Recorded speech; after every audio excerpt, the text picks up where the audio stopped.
परिचय। बच्चों, आपने देखा होगा कि ब्लैक बोर्ड, चौक, कागज जैसी चीजों को बीच से मोड़ने या काटने पर हमें दो समान भाग प्राप्त होते हैं। इन वस्तुओं को सममितीय कहा जाता है और वह रेखा जहां से वस्तु को मोड़ा या काटा जाता है वह सममिति रेखा कहलाती है।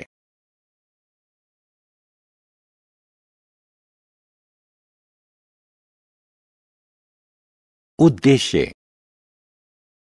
इस पाठ के अंत में आप निम्न करने में सक्षम हो जाएंगे: सममितीय वस्तुओं को परिभाषित करना, सममिति रेखा को परिभाषित करना, विभिन्न आकृतियों में सममिति रेखाओं की संख्या ज्ञात करना, सममिति रेखा के रूप में दर्पण रेखा की व्याख्या करना, दैनिक जीवन में सममिति के अनुप्रयोग का पुनरावलोकन।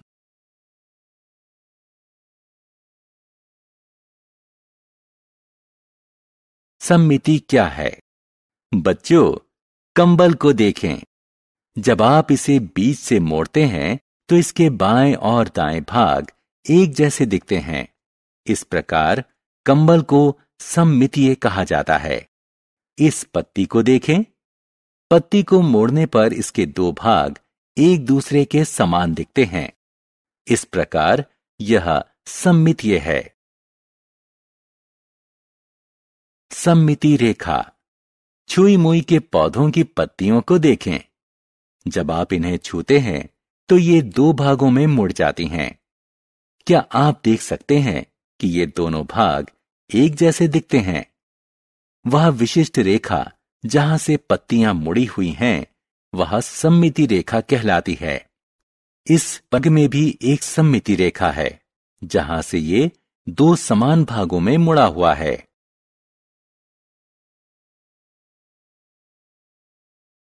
सममितीय आकृतियां बनाना। कपड़े का एक टुकड़ा लें। इसे बीच से दो भागों में मोड़ें। अब इस टुकड़े के बीच से दो छोटी छोटी गोल परिधीय आकृतियां काटें। तह खोलने पर आप सममिति रेखा युक्त सममितीय आकृति पाएंगे जहां से इसे दो समान भागों में काटा जा सकता है।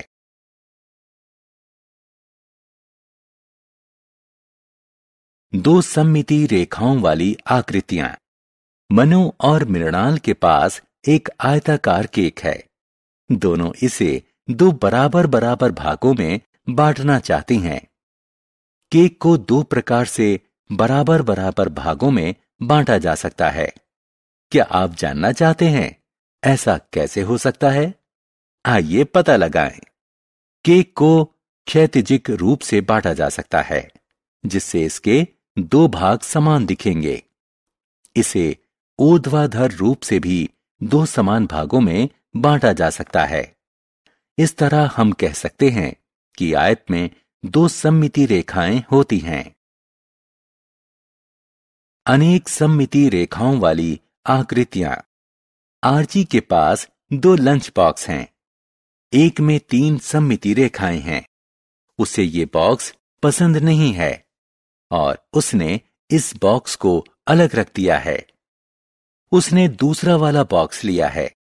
आइए देखें। अरे, इस बॉक्स में चार सममिति रेखाएं हैं। बच्चों, इस सुंदर तारे को देखें। आप देख सकते हैं कि तारे में 5 सममिति रेखाएं हैं। इस आकृति को देखें और बताएं कि इसमें कितनी सममिति रेखाएं हैं। इसमें 6 सममिति रेखाएं हैं।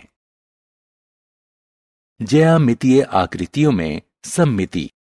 आयत में 2 सममिति रेखाएं होती हैं, लेकिन वर्ग में 4 होती हैं। वृत्त में अनंत सममिति रेखाएं होती हैं। परावर्तन और सममिति। छात्रों, आपने अवश्य ध्यान दिया होगा कि जब आप दर्पण के सामने खड़े होते हैं, आप और आपका प्रतिबिंब एक समान होते हैं।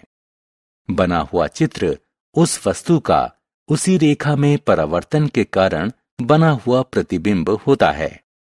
ध्यान दें कि लंबाई और कोणों में कोई अंतर नहीं होता है। हालांकि प्रतिबिंब में वस्तु का बायां भाग दाईं ओर होता है और दायां भाग बाईं ओर होता है।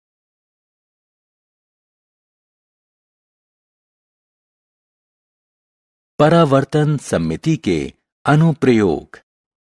दूध वाला अपनी गाड़ी गली में एक स्थान पर खड़ी करके घरों का और खा में दूध देना चाहता है। क्या आप बता सकते हैं कि दूध वाला गाड़ी कहां खड़ी करे कि उसे दोनों घरों का तथा खा में दूध देने के लिए कम से कम पैदल चलना पड़े? आइए ज्ञात करें। यहां हम परावर्तन सममिति का उपयोग कर सकते हैं। माना का दर्पण रेखा में का प्रतिबिंब है जो यहां पर गली है। अब का और खा बिंदुओं को मिलाएं। आप देख सकते हैं कि दर्पण रेखा और का खा बिंदु पी पर मिलते हैं। इस तरह श्याम को अपनी गाड़ी बिंदु पी पर खड़ी करनी चाहिए। प्रत्येक स्थान पर सममिति। बच्चों, आपको जानकर आश्चर्य होगा कि सममिति हमारे दैनिक जीवन का एक अंग है, क्योंकि इसका इस्तेमाल कला, वास्तुशिल्प, टेक्सटाइल, टेक्नोलॉजी, वस्त्रों तथा आकृतियां तथा रंगोली बनाने इत्यादि में किया जाता है। आप सड़क पर जो चिन्ह देखते हैं वे सममिति होते हैं। इस पत्ती को देखें, ये सममितीय है। इस तरह यहां तक कि प्रकृति में अनेक सममितीय वस्तुएं हैं।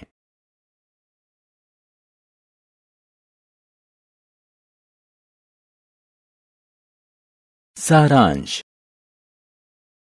आइए हमने जो कुछ सीखा है उसे संक्षेप में दोहराएं। समान रूप से संतुलित समानुपात वाली आकृतियां सममितीय कहलाती हैं। जिस रेखा से आकृति को इस प्रकार मोड़ा जा सकता है कि उसके दो बराबर बराबर भाग हो जाएं, सममिति रेखा कहलाती है। सममितीय आकृति में एक, दो या अनेक सममितीय रेखाएं हो सकती हैं।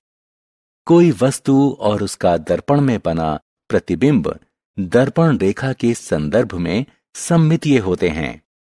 हमारे दैनिक जीवन में कला, वास्तुशिल्प, टेक्सटाइल, टेक्नोलॉजी, अभिकल्प रचना इत्यादि जैसी चीजों में सममिति पाई जाती है।